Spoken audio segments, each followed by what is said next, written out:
privilegiado por maestros no solo budistas, sino también de Vedanta, del sikhismo, del mundo maya, del Camino Rojo. Soy sacerdote maya, quizás el único en Chile sacerdote maya hace más de 27 años.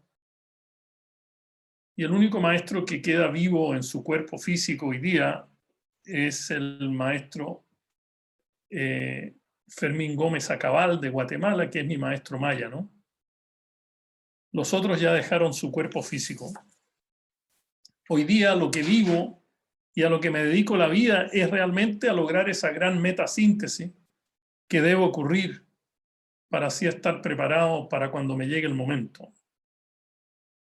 Me considero un buscador espiritual, un practicante del budismo, un buscador incansable de lo trascendental, y me encanta desarrollar mi espiritualidad a través de los textos y enseñanzas más ancestrales, más originales.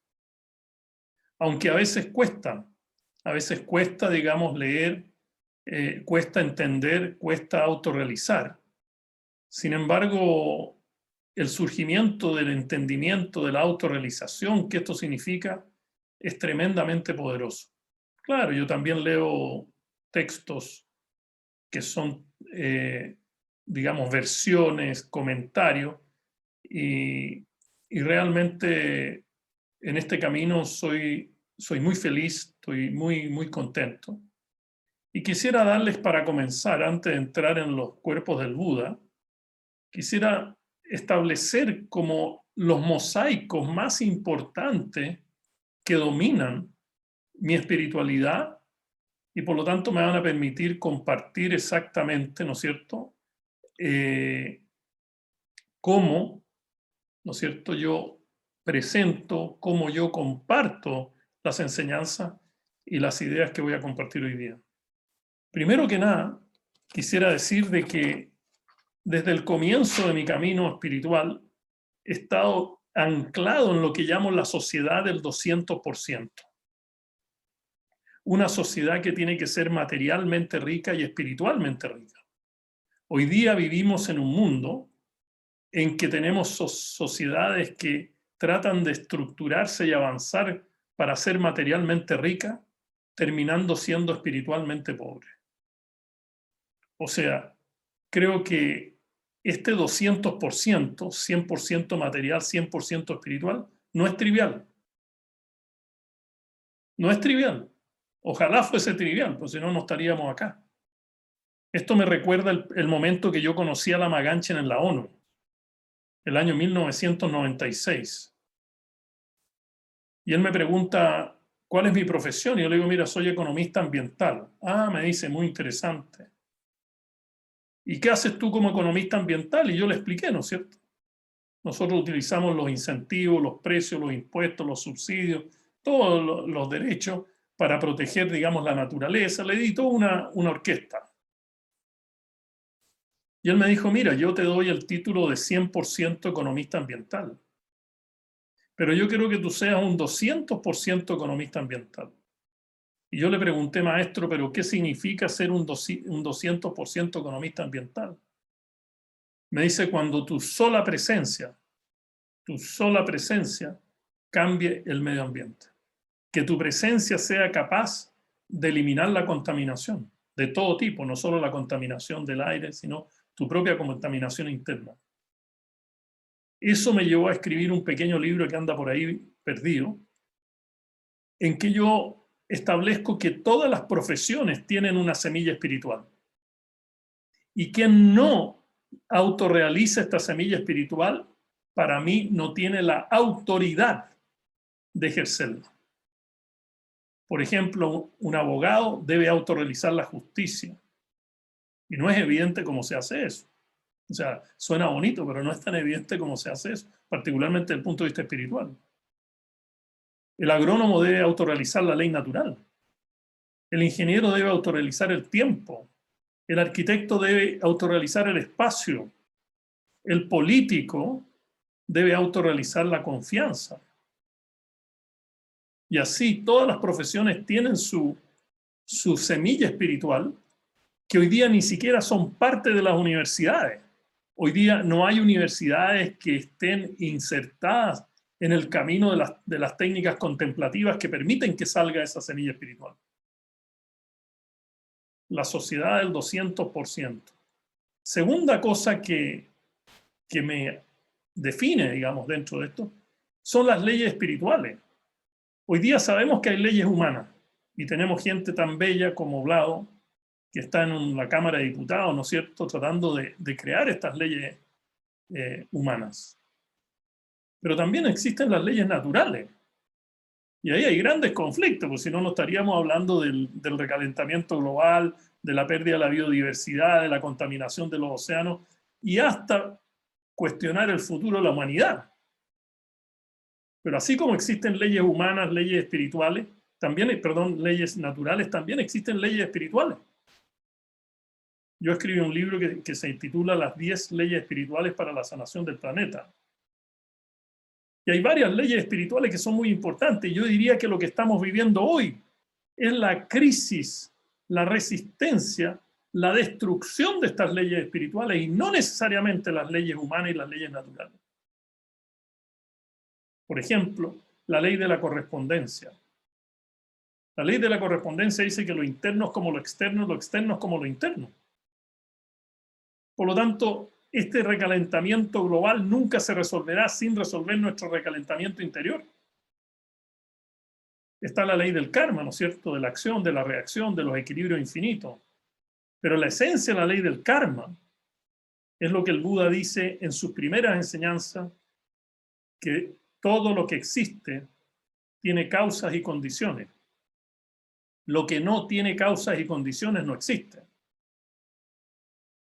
Y nosotros establecemos de alguna manera u otra, junto con la ley humana, la ley natural y las leyes espirituales, estas causas y condiciones que son en el fondo la formulación de lo que estamos viendo en el planeta hoy día. La ley de la interdependencia, todos somos interdependientes, no hay nada independiente, eso no existe. Eso no existe, nadie puede corroborar eso. Ni siquiera, ¿me entiendes?, tu propio ser es completamente independiente de otros seres. Eso no existe. La ley de la energía femenina, un gran tema. Y finalmente la ley del espacio espiritual, para nombrar alguna, ¿no es cierto? La ley del espacio espiritual dice, todos los estados del ser ocupan espacio. Todos los estados del ser ocupan espacio. Si tú quieres el amor, tienes que crear el espacio para ese amor, o si no, no entra. Tú le metes el CD del amor y te dice no lo leo, no lo registro y tengo 50 relaciones amorosas por minuto. Una tercera dimensión importante es que es muy difícil para mí, en mi espiritualidad, separar lo individual de lo colectivo.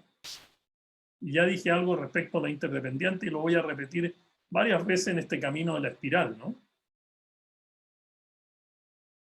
Yo creo que es súper importante, ¿no es cierto?, entender de que todo lo que pensemos hoy día tiene una dimensión individual, de responsabilidad individual, de acción individual, de intención individual, etcétera, etcétera, pero automáticamente está unido a una visión colectiva. Y quiero en el fondo traducir la enseñanza del Buda, no es como lo dijo él, pero es esencialmente de él. Él dice, mira, el verdadero camino espiritual consiste en alcanzar, por ejemplo, la autorrealización de tu compasión. Eso hay que trabajarlo, ¿no es cierto? El amor y la compasión son esenciales en el budismo. A veces la gente define al budismo como el camino de la autorrealización de la compasión. Pero el Buda dijo, además de autorrealizar individualmente la compasión, tenemos que tener un compromiso simultáneo de tener la construcción de una sociedad compasiva. Vuelvo a repetir porque este es un elemento importante en mi presentación.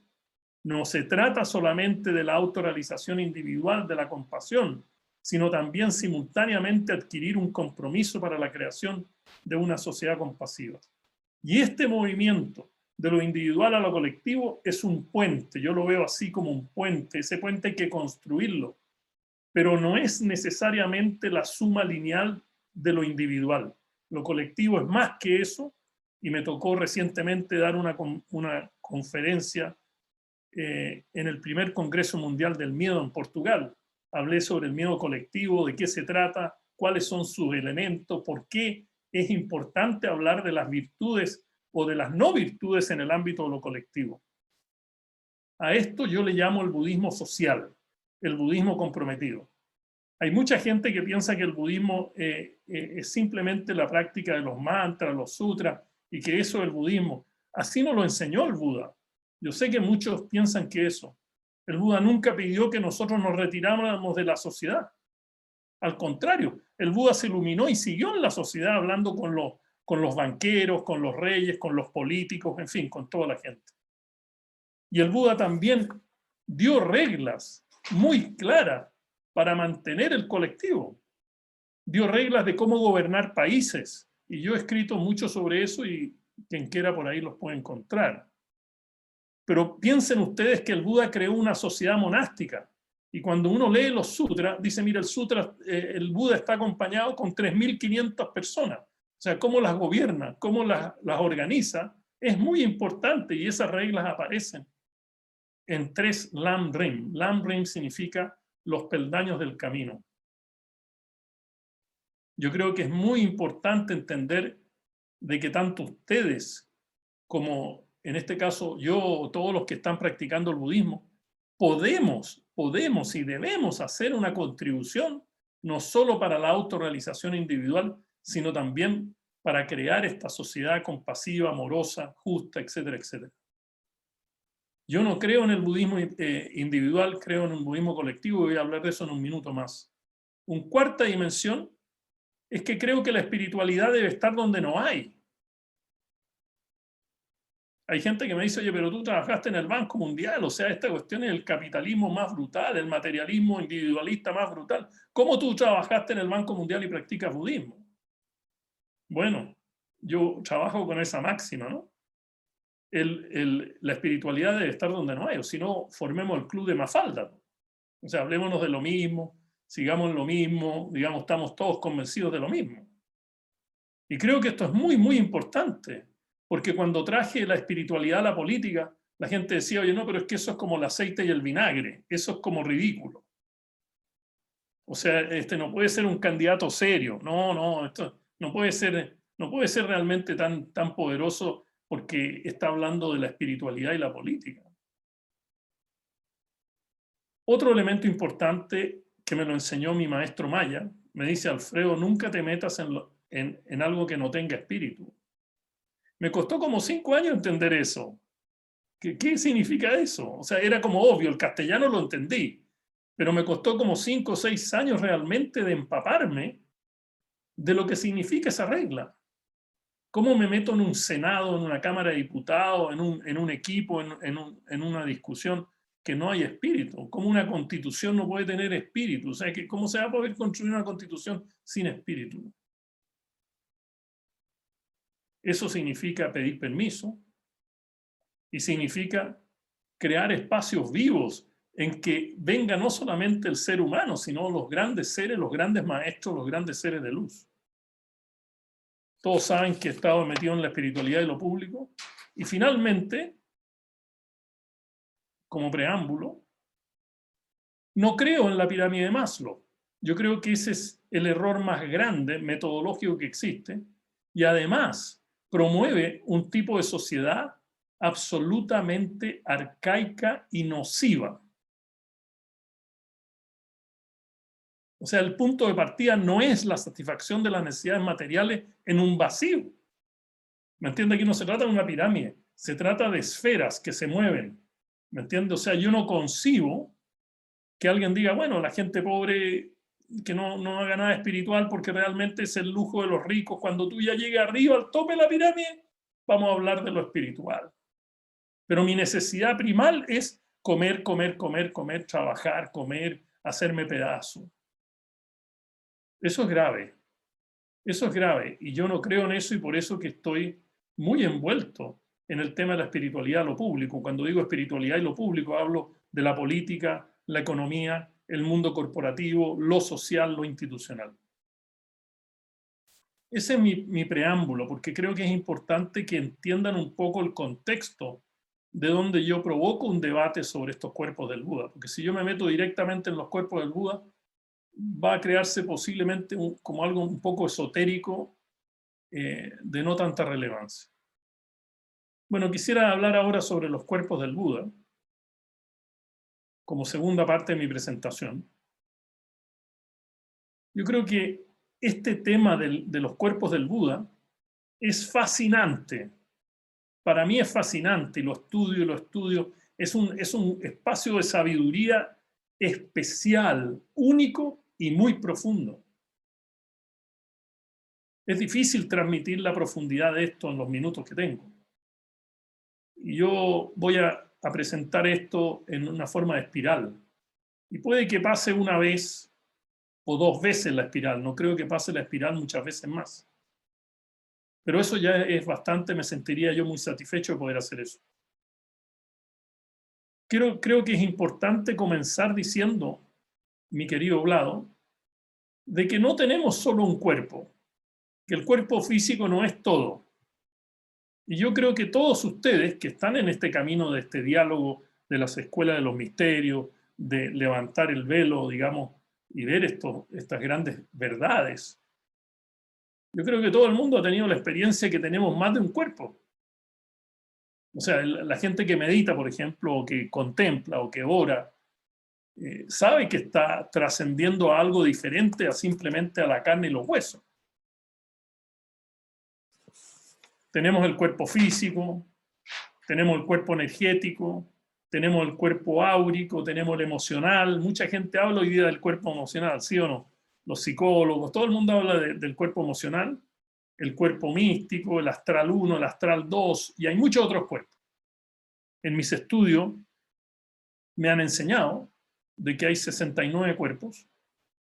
Yo he podido lograr en un estado meditativo ver 19, no los veo todos, pero sí los veo de arriba, y son muy importantes en los procesos de sanación, son muy importantes en las terapias, porque muchas veces las enfermedades nacen en otros cuerpos, y la manifestación en el cuerpo físico es mucho más tardía que eso. Y por lo tanto, tratar de captar una situación anómala en un cuerpo físico es muy tarde muchas veces. Hay cuerpos, por ejemplo, que son vitales para determinar en una terapia por qué una persona está cansada todo el día. Como que la volaron, como que la explotaron. Posiblemente nunca reparó realmente el cuerpo astral 1 y el 2. Y quedaron con hoyos, ¿me entiendes? Y por ahí se le escapa la energía, etc. Ahí hay un mundo tremendamente grande que no voy a entrar, digamos, en detalle. Pero quiero dejar eso establecido de que hay mucho más que un solo cuerpo. Y por lo tanto es interesante ver cómo la medicina hoy día, la medicina moderna, no la medicina extraña, no, la alópata, comienza a establecer una investigación sobre el éter alrededor de los órganos. Todos los órganos tienen un espacio de éter y la enfermedad se manifiesta en ese éter, y es muy interesante estudiar eso. Como también es interesante estudiar cómo trabaja la acupuntura, ¿no? ¿Alguien se ha hecho acupuntura? Yo me imagino que muchos de ustedes se han hecho acupuntura. Para mí es un milagro interesantísimo cómo la acupuntura funciona. Cómo te alinea, cómo te saca el dolor, cómo hace... Eso lo está haciendo, no lo está haciendo la aguja. La aguja es un provocador, la aguja es una provocadora. Está pasando, está haciéndose una apertura de un cuerpo energético que está desbalanceado, un cuerpo que está fuera de sí. Lo interesante acá cuando hablemos de los cuerpos del Buda, en Pali, cuerpo se dice kaya, K-A-Y-A, kaya. Cuerpo es kaya, pero el uso de la palabra en Pali, el uso de la palabra kaya en Pali, tiene muchos otros significados, algunos de los cuales en el idioma español nosotros los utilizamos. Lo utilizamos, por ejemplo, cuando hablamos del cuerpo de la noticia, ¿no? ¿Ah? Esa frase la hemos escuchado, el cuerpo de la noticia. el cuerpo científico de este experimento. O sea, el cuerpo, de los cuales voy a hablar hoy día, tiene que ver también no solo con una materia, sino que tiene que ver con aspectos, atributos, caminos de manifestación, vehículos de expresión espiritual, estados del ser, y por qué no decirlo, diferentes estados de autorrealización. Kaya, lo pueden usar hasta como mantra, Kaya, muy potente ese mantra Kaya. Kaya. La gran teoría del Buda, que el Buda presentó él mismo, se llama la teoría del Trikaya. Todos sabemos lo que es tri, es tres. La teoría del Trikaya. Cuando yo empecé a leer eso hace muchas décadas atrás, yo decía, oye, qué interesante, yo quiero saber si tengo tres. Si yo puedo ubicar dónde están estos tres cuerpos, dónde existen estos tres cuerpos. Con los años he venido estudiando y realmente no es un trikaya, hay muchos más kayas. Por lo menos de lo que yo he estudiado a profundidad, porque hay mucho más que el número que yo conozco, por lo menos hay 7 kayas. O sea, esta teoría del trikaya es como un nombre medio limitado, porque finalmente uno se da cuenta de que hay más de 3 cuerpos. Y esto se llama la doctrina, porque el Buda dice, para que tú puedas hablar de esto, tienes que tener una consistencia, una coherencia espiritual interior que te permita ubicarte en estos cuerpos, y eso requiere de 2 dimensiones muy importantes. El hecho de que se llame doctrina requiere entender 2 dimensiones muy importantes. Una es conocer la naturaleza de la realidad material tal como es. Esta frase el Buda la repite en los sutras 100 veces. To know reality as it is. No como yo quiero que sea, no como tú quieres que sea, no. Ese es el camino. ¿Y cuál es el gran velo? ¿Cuál es el gran velo que el Buda saca en su escuela de misterio? Porque yo creo que el Buda también tiene su escuela de misterio. Un día podríamos hablar de eso. Es la ignorancia. Él dice que esa es la clave para poder sacar los velos y conocer estos misterios. Y la segunda dimensión para que sea doctrina es conocer la naturaleza de la budeidad, es decir, de la mente que está en su máxima expresión, en su expresión más pura. En el Vedanta se llama conciencia pura, ¿no es cierto? O sea, que necesitamos conocer la realidad material como es y necesitamos conocer nuestro estado de máxima expresión pura también. Eso hace que nos permita que nosotros podamos ver hasta qué punto, ¿no es cierto?, estos cuerpos están, no están, cómo están y dónde se acceden. Esto es el mismo concepto, esta doctrina, ¿no es cierto?, de estos 2 elementos, es el mismo concepto del Vedanta que se llama karma yoga. La práctica del karma yoga, es decir, actuar en un estado yógico, ¿no? En un estado de unicidad, en un estado de unión. Es decir, no separar la acción del yoga. Una vez que uno separa el yoga de la acción o la acción del yoga, realmente nunca llegaremos a la acción correcta ni al yoga correcto. Entonces el Buda siempre está balanceando estos cuerpos en el debate de lo interior-exterior, de la acción y la no acción, de la palabra y el silencio, y así va jugando y nos va enseñando eso. Él divide sus 40 meditaciones, el Buda enseñó 40 meditaciones, y dice que estas enseñanzas se repiten en estas 40 meditaciones y tú la puedes agrupar en 4, en 2, en 8, en fin, en muchas formas. Pero si tú las separas en 2, estas 40 meditaciones, él dice, unas de ellas tienen que ver con la concentración, con esa capacidad de unificarse con la realidad que tenemos, la realidad material. Y la otra tiene que ver con tu conocimiento, con la expresión de tu sabiduría. Y esto tiene 2 nombres. Samatha, que es la meditación que conocemos, los que hacen meditación con mantras, los que hacen meditación con respiración, todos están tratando de eliminar la dispersión y conocer la realidad a través de esta concentración.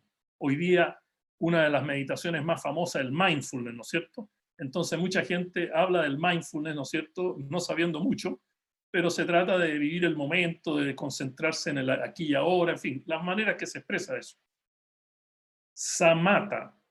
Y la del insight, la del estudio, ¿no es cierto?, en la cual estoy estudiando, estoy investigando, se llama vipassana.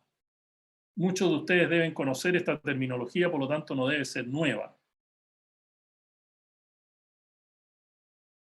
El Buda dice que el gran velo que nos saca esta relación de samatha y vipassana es el velo de la ignorancia, y él habla de 3 formas de ignorancia. La primera, la ignorancia del yo no sé, es decir, tengo un espacio que no conozco y tengo que llenar a través de estos diálogos, a través de mi práctica, a través de la vida. La ignorancia que surge porque estoy sentado en una hipótesis equivocada, y esa es la más difícil para mí personalmente, ¿no es cierto? Saber que mi hipótesis es una hipótesis que no es equivocada y significa realmente crear espacios muy importantes de estudio y de negación.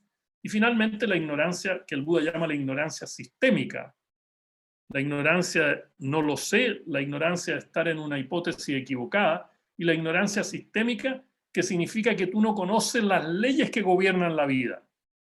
¿Me entiendes? Yo hablé de algunas leyes, ¿te acuerdas? Hace un minuto atrás, la ley de la interdependencia, la ley de la correspondencia, la ley del karma, la ley del dharma, etcétera, etcétera.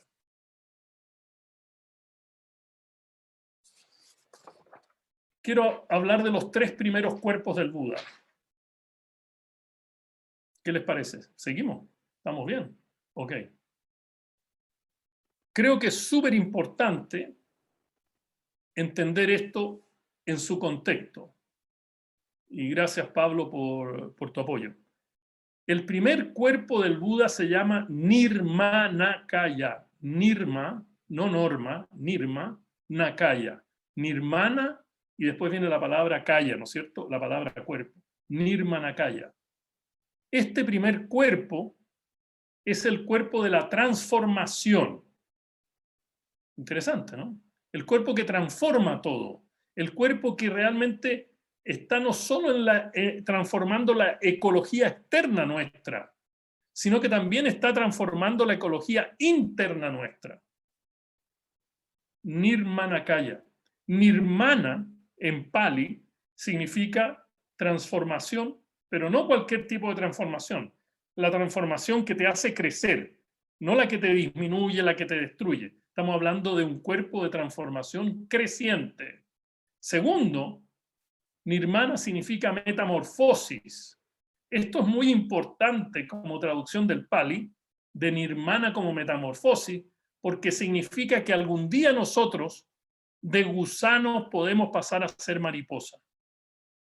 Esto es súper importante, porque si estamos en el camino espiritual, como lo entiendo yo en el budismo, de llegar y avanzar, transformarse para llegar a la iluminación, ese es un proceso de constante transformación extraordinariamente necesaria. Y si nosotros no tenemos un cuerpo de transformación, es muy difícil ser un gran meditador, un arhat, un yogi, un bodhisattva, en fin, lo que tú quieras ser. Dentro de la masonería, y conozco un poco esto porque no solo lo estudié, sino que un tío mío en Chile fue uno de los grandes maestros de la masonería, Eduardo Speer. ¿Me entiendes? O sea, hay un proceso de transformación. Estos grados no son aritméticos. Estos grados tienen que ver con un cierto estado de conciencia, con una cierta experiencia, con un cierto enfoque, con un cierto camino que te da el mérito y la autoridad para llegar a ese grado. Y por lo tanto, es importantísimo para los masones entender el Nirmanakaya. ¿Cómo funciona el Nirmanakaya? Este es el cuerpo del mundo terrenal. Este es el cuerpo de la cotidianeidad. Es el cuerpo que nos permite avanzar. Y quiero darte una regla, Pablo. Todo tiene Nirmanakaya. Todo lo que ves, todos los pájaros, la flor de loto, tú como persona, aquí no está limitado el Nirmanakaya. Por eso que no se trata de ver, quiero ver cuál es el Nirmanakaya, muéstrenmelo. No es eso. Es un estado del ser. El segundo cuerpo del Buda es el Sambhoga. Sambhoga con S, como tío Sam. Sambhogakaya. Es el cuerpo que nace, que surge de el disfrute interior. Pero es un disfrute muy especial. Es un disfrute que nace de vivir tu camino de la iluminación por los demás. Es decir, tú te iluminas como resultado de tu trabajo de iluminar a otros. Es el cuerpo de los otros. Es el cuerpo que tiene que ver con el resto de la humanidad. Y cuando hablo del colectivo, no solo hablo del ser humano, sino que hablo de un Sambhogakaya de todos los seres sintientes y de la naturaleza. Y el Buda ha enseñado cientos y cientos de sutras sobre la importancia de definir el colectivo no solo como los seres humanos, sino como los seres sintientes, los animales, las mariposas, las culebras, en fin, todo. La naturaleza en general, los árboles, los minerales. El tercer cuerpo del Buda es el cuerpo Dharmakaya. Dharmakaya, el cuerpo del Dharma. ¿Qué es el Dharma? Ha sido definido de muchas maneras. Una de las maneras que se ha definido el Dharma es el cuerpo espiritual de conocimiento de la verdad.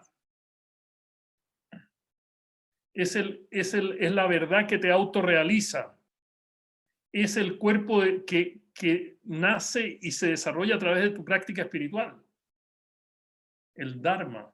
Pero también el Dharma es tu razón de ser en la tierra, que tienes que autorrealizarla. Nadie cayó aquí en paracaídas. Oye, llegué, Alfredo llegó, hola, ¿cómo están? Llegué. No, aquí hay todo un ordenamiento muy grande. Y eso también existe en la esencia de los Rosacruces y de la masonería. Aquí no hay cosas que caen hacia el lote. Aquí esta cosa está bastante bien ordenadita. Y aquí hay un mantra muy lindo para avanzar en el Dharmakaya. Sama Arahan. Sama Arahan. Sama Arahan. Sama Arahan. Sama Arahan. Que es, en la traducción al español, es pureza, transparencia y luminosidad. Que se te abre el camino para que tú puedas alcanzar eso. Por lo tanto, tenemos el Nirmanakaya, el cuerpo de la transformación, el Sambhogakaya, el cuerpo que nace a través de la acción de los otros, con los otros, es el gran cuerpo del Bodhisattva. El Bodhisattva nace cuando uno adquiere el compromiso de vivir por los otros. Y los votos del Bodhisattva, los 27 votos del Bodhisattva, ¿no es cierto?, que son iniciaciones, también esotéricas en cierto sentido, también, digamos, misteriosas, estos votos del Bodhisattva tienen que ver con el otro, con el colectivo. Por eso que no me hace problemas traer el budismo a la política, a la economía y todo esto, porque todo tiene Nirmanakaya, todo tiene que tener Sambhogakaya, todo que tiene que tener Dharmakaya. Y eso me parece sumamente importante. Es interesante que yo he empezado a descubrir otros cuerpos. Resulta que estos cuerpos, yo hablé anteriormente que está la ecología interna y la ecología externa, ¿no es cierto? O sea, estos cuerpos tienen que existir dentro de ti y fuera de ti. Para que eso pueda dar lugar, tiene que haber otro cuerpo. Y yo lo he llamado, y esto es cosecha mía, el Ekokaya. Y no estoy hablando de ecología necesariamente, no estoy hablando de lo externo, de lo ambiental, estoy hablando de como si nosotros tuviéramos un embudo, ¿no es cierto? El embudo es así, ¿no es cierto? Un embudo que tiene un gollete al medio, ¿ah? O sea, que es capaz de moverse de lo individual a lo colectivo. Ese gollete que permite la unión de lo individual y colectivo es el Ekokaya. Y ese Ekokaya nace a través de la virtud y el trabajo en la conectividad, ¿me entiende? Y en la interdependencia. Sin embargo, nosotros no podemos realmente entender los cuerpos como algo separado. Los cuerpos no se desarman, los cuerpos no desaparecen, ¿no es cierto? Los cuerpos existen por la interdependencia inseparable de los cuerpos. Imagínate que el hígado se separe y se vaya, porque el hígado es un cuerpo, ¿no? Que se vaya, que el estómago se vaya, eso, que el corazón se vaya. Eso no puede existir, por lo tanto tiene que haber un cuerpo, y esto sí lo enseña el Buda, que sea el cuerpo de unión, de interdependencia, de inseparabilidad. Se llama el Svabhavika, Svabhavika, Svabhavika, Kaya. Este es el famoso cuerpo humano. Para mí el cuerpo humano es un Svabhavika. O sea, si nosotros no podemos hacerlo, imagínate lo que pasaría si mi brazo se cae, no tengo posibilidades de lograr esa unión. Y quiero decir que estos cuerpos no pueden existir separados de la naturaleza. El gran contenedor de estos cuerpos no eres tú. El gran contenedor de estos cuerpos no es una cosa vacía, etérea, es la naturaleza. Por eso mi gran lucha, ¿no es cierto?, no solo por el ecologismo, sino que cuando destruimos la naturaleza se pierde esa capacidad, ¿me entiendes?, de ser contenido, ¿no es cierto?, el Nirmanakaya, el Sambhogakaya, el Dharmakaya, el Ekokaya y el Svabhavikakaya. Pero hay algo más para terminar esto de los tres cuerpos del Buda, que ya vamos en 6, en 5, vamos al sexto. Tiene que haber una inteligencia que se transfiere, que circula, que, ¿no es cierto?, que camina entre estos cuerpos. Y eso no. O sea, el hígado tiene que tener su inteligencia, tiene sus células hepáticas, se mueve de una manera diferente al páncreas, complementarias por el Ekokaya y por el Svabhavikakaya. Pero tiene que haber una inteligencia donde se comunican las células hepáticas con los glóbulos rojos, blancos, etcétera, etcétera. Eso se llama el Maha Sukha. Maha, grande, Maha es grande, Sukha Kaya es la mente omnisciente, el cuerpo del conocimiento perfecto. ¿Y cómo se llega a ese conocimiento perfecto? A través de la práctica espiritual. Y es interesante porque ahí se cierra el círculo. Porque la práctica espiritual, ¿no es cierto?, es una forma de enrielarse en el Nirmanakaya, en tu proceso de transformación. Es una forma de definir la dirección de esa transformación, si es de todos o es tuya sola. Para mí es de todos, y por lo tanto estoy en el Sambhogakaya. Y estoy llegando, ¿no es cierto?, a buscar más luz, más realidad, más pureza, más realización con el Dharmakaya. También hay muchos mantras asociados. Y los budistas que están acá o los que estudian budismo acá, ellos deben haberlo visto. Hay muchos mantras que están asociados a estos cuerpos. Por ejemplo, en el caso del Dharmakaya, Sambhogakaya y Nirmanakaya, que es la teoría del Trikaya, ¿no es cierto?, de los tres primeros, el mantra de Dharmakaya es Om. El mantra de Sambhogakaya es A-H. Y el mantra de Nirmanakaya es Hum. Hum significa nosotros. Hum significa que está hecho. Hum significa de que ya sucedió. Para hablar de política pública, para hablar de nuestra realidad cotidiana, no podemos dejar de entender estos tres cuerpos y los otros. Y falta un último cuerpo que es muy interesante, con el cual empecé mi último retiro espiritual, que es el cuerpo, ¿no es cierto?, de la forma, de cómo las cosas toman forma. ¿Cómo se dice forma en Pali? Rupa, R-U-P-A, el Rupakaya. Román, mira, estas palabras son todos mantras poderosísimos. Repetir Nirmanakaya es un mantra tremendo. Sambhogakaya, Dharmakaya, Svabhavikakaya, Mahasukha-kaya, Ekokaya y Rupakaya. ¿Qué les parece estos cuerpos interesantes? ¿Cuál es el segundo paso de la espiral de esta presentación, de esta enseñanza, de estos cuerpos del Buda?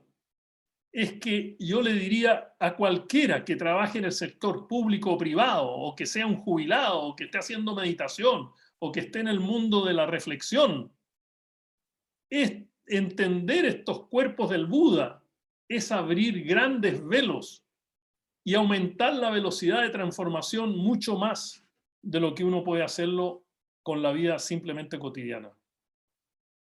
Por lo tanto, yo diría de que para poder construir una sociedad debemos entender estos 7 cuerpos del Buda. Ahora, naturalmente, que cada cuerpo del Buda, o sea, hablar del Nirmanakaya, hablar del Sambhogakaya, requiere de una conferencia, ¿no es cierto?, cada uno de ellos mínimo. O sea, estos son resúmenes importantes para poder, ¿no es cierto?, empezar a hacer esta metasíntesis que necesitamos todos, que necesitamos disminuir la dispersión de nuestro conocimiento. Yo quisiera hablar con ustedes sobre estos cuerpos y el ámbito de lo colectivo. Si estoy hablando del ámbito de lo colectivo, estoy hablando de qué cuerpo, Guillermo. Estoy hablando del Sambhogakaya, ¿no es cierto? El cuerpo de todos, el cuerpo del otro, en el cuerpo en que está en el colectivo, el Sambhogakaya. Pero como no es separable de los otros, se alimenta claramente de eso. ¿Y cómo funciona eso? ¿Cómo funciona el nacimiento del Sambhogakaya, el nacimiento de la sociedad, el nacimiento de la espiritualidad colectiva? Es a través del Sambhogakaya. ¿Y cómo surge eso? Surge de tu práctica espiritual. Y tu práctica espiritual tiene 2 componentes vitales. El primero es una energía que te mueve. Por ejemplo, cuando yo fui a tomar refugio, ¿no es cierto? Se llama refugio en el budismo. Era una intención mía. Yo moví el carro, yo empujé, ¿me entiendes? Ese particular acto que me crea una energía con la cual llegué a tomar esa iniciación, ese refugio. Al tomar el refugio es una acción, me catapulta a través de la práctica que me enseñaron en el refugio. Entonces, se necesita tanto esa energía. ¿Y qué pasa con esa energía? Esa energía es como la fuerza que hace abrir la flor de loto. La flor de loto que tú tienes internamente. ¿Y cuál es la flor de loto en el Sambhogakaya, en el cuerpo que incluye a todos? El amor, la compasión, la sabiduría, el cuidado, la cooperación, la solidaridad y tantas otras cosas que enseñó el Buda y muchos maestros, no solo el Buda, que son ahora eslogan de la política, eslogan del debate social.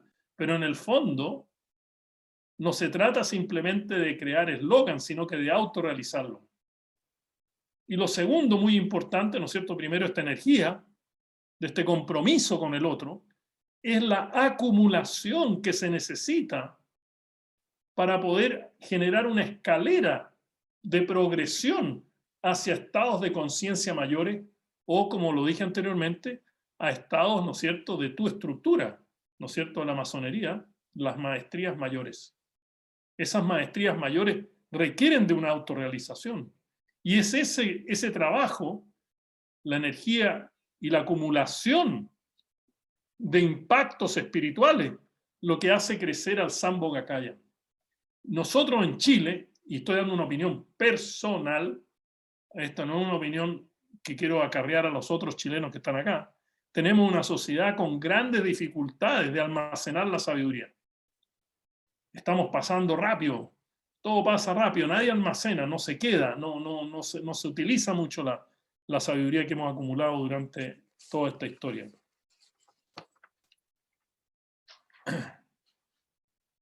Yo diría que es muy importante hoy día empezar a desarrollar la espiritualidad colectiva, con tu acción colectiva, a través de tu cuerpo del Sambhogakaya, que es el compromiso de tú hacer el trabajo de ganar tu iluminación a través de que otros ganen la iluminación.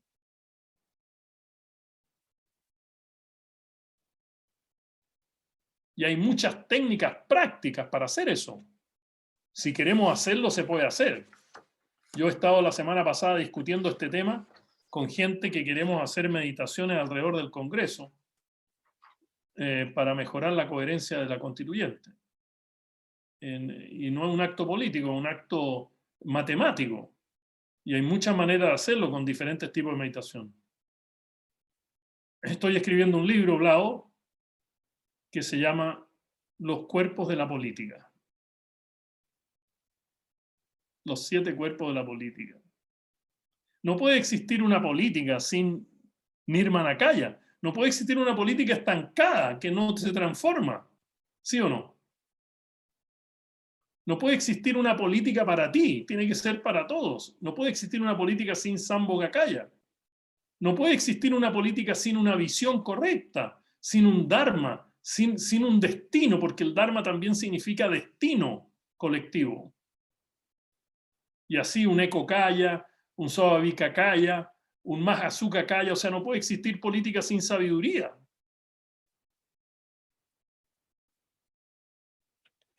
Lo importante ahora, y voy terminando, es realmente tener el coraje para declarar que no solo vamos a construir una sociedad material, sino también una sociedad espiritual. Y explicarlo bien. No que sea una cosa como esotérica. Yo cuando fui candidato, hablando de temas ambientales, no hablaba del Nirmanakaya en mi campaña.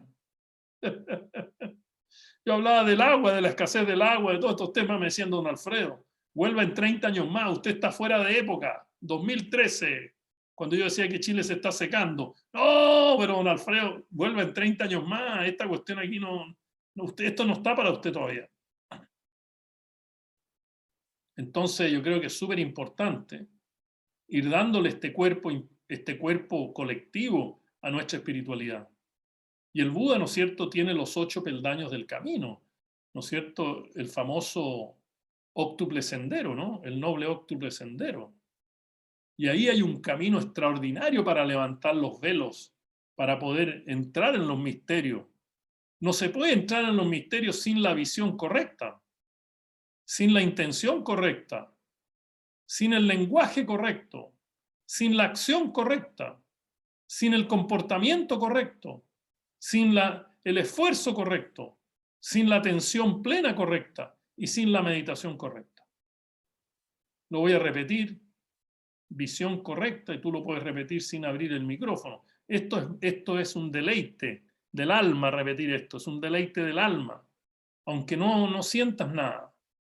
La visión correcta, la intención correcta, el lenguaje correcto, la acción correcta, el comportamiento correcto, el esfuerzo correcto, la atención plena correcta y la meditación correcta. Yo se la enseño a los niños y ellos la aprenden en 3 minutos porque lo hacemos físicamente como un juego. La visión correcta, los brazos abiertos, la intención correcta, el lenguaje correcto, la acción correcta, el comportamiento correcto, el esfuerzo correcto, la atención plena correcta y la meditación correcta. El Buda dio esto clarísimo para pasar del conocimiento a la sabiduría, de lo externo a lo interno, pasar de lo inmediato a lo trascendental, pasar del desequilibrio al equilibrio, pasar del egocentrismo al ecocentrismo, como lo expliqué, el Eko-kaya, la dispersión a la atención plena, de la dualidad al yoga. El futuro de una sociedad espiritual colectiva, de una espiritualidad colectiva, solo será una realidad si está inmersa en la naturaleza. Es imposible construir esta sociedad con el grado de destrucción de la naturaleza por las leyes espirituales que hablé hace ya 40 minutos atrás. Termino con 4 conclusiones muy simples para poder cerrar. La primera es que todos tenemos conocimientos diferentes, todos sabemos cosas diferentes, tenemos espiritualidades diferentes, tenemos doctrinas diferentes, tenemos caminos diferentes, tenemos etnias diferentes, éticas diferentes, moral diferente. Pero nos une el hecho de que tenemos un solo destino colectivo. Y a mí realmente no me mueve, no me separa de ti, Mariano, María Cristina, no me separa de ti que tú seas masón. Al contrario, me une, porque tú me vas a entregar herramientas que yo no tengo, porque tenemos que llegar todos a ese destino común, no un destino que cada uno va por su cuenta. Lo segundo, que hoy día, para entender estos 7 cuerpos del Buda, debemos entender un fenómeno que existe hoy día en la humanidad que se llama, o por lo menos yo lo llamo, el ciudadanismo. Hoy día ya no existen las grandes estructuras piramidales, y existen todavía, pero se están cayendo solas. Y por lo tanto nosotros debemos crear una espiritualidad, un camino del ser que realmente abrace la conciencia colectiva. Así como tú tienes endorfinas que nacen cuando vas al gimnasio, ¿me entiendes? Y estás corriendo y salen todas tus endorfinas que te hacen volver al gimnasio. Nosotros tenemos la responsabilidad de crear una espiritualidad que cree endorfinas espirituales, que la gente vuelva, ¿no es cierto?, a la masonería, que la gente ame lo que la masonería tiene que decir. Esa es la esencia del futuro. Yo no estoy aquí para convertir budistas, eso nunca ha sido mi labor, nunca lo he hecho. Lo importante es que entendamos que necesitamos una espiritualidad que realmente rebalse horizontalmente y dejemos de poner varitas y condiciones, porque si no nos vamos a quedar solo encerrados con esas condiciones. Hoy día hay que abrirlo todo. Cuando mi maestro, antes de morir, tuve 2 semanas con él, me dijo: Alfredo, te llegó la hora de entregar todo tu conocimiento a todos, todas. No seguir guardando nada, entrégalo. Y esa es una de las razones por las cuales estoy acá. Lo tercero es que en lo que yo voy a seguir haciendo, invito a todos a hacerlo, invito a todos a participar. Mi misión es la sanación del planeta. Yo estoy metido en eso. Y esto no es un tema de ecologismo. Esto va mucho más allá de eso. Y tengo las enseñanzas, tengo el linaje, tengo la capacidad para poder ir avanzando en esta materia. En una tierra viva, en un agua viva, que tiene energía, que tiene comportamiento, que tiene memoria, que tiene conciencia. Esta sanación se dará como resultado de una danza entre la conciencia humana y la conciencia de la naturaleza. No se va a dar por las políticas económicas, eso no va a ser lo que va a dar ese resultado. Y finalmente, para terminar, creo que es muy importante en este camino fortalecerse fuertemente para derribar paradojas espirituales que están encima de nosotros. Una de las paradojas es la paradoja de la conciencia, que dice que tú no estás consciente, que no estás consciente. A mí me pasó eso cuando fui a la clínica a verme los lentes por primera vez. Un doctor joven me dice: ¿cómo está, maestro? ¿Cómo está la vista? Fantástica, le digo yo, mi vista está perfecta. A ver, vamos a poner un lente 20-20, a ver si es así. Y me puso un video y realmente los buses estaban mucho más cerca de lo que yo pensaba. Yo no estaba consciente que no estaba consciente. Y ese es un tema que hay que romper con amor, con alegría, con verdad en un camino. Otra paradoja es la paradoja del equilibrio. La paradoja del equilibrio dice que el ser humano está siempre en equilibrio, siempre, independientemente de su nivel de toxicidad. Y tú dices: ¿pero cómo? Eso no es posible. Entonces el maestro me dijo: mira, piensa en el borracho. El borracho dice que puede manejar. Él está en equilibrio, no está en tu equilibrio, pero él está en equilibrio. El grave problema